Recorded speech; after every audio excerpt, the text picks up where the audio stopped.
You ask Tiger to solve. This deals with linear equations with one unknown. The final result is x equals -5/12. Let's solve it step by step. Simplify the expression. Group like terms. Simplify the arithmetic.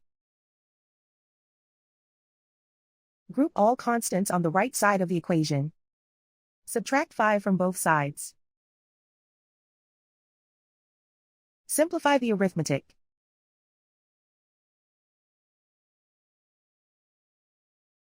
Isolate the x. Divide both sides by 12.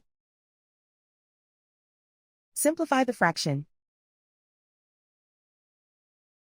And so the final result is x equals -5/12.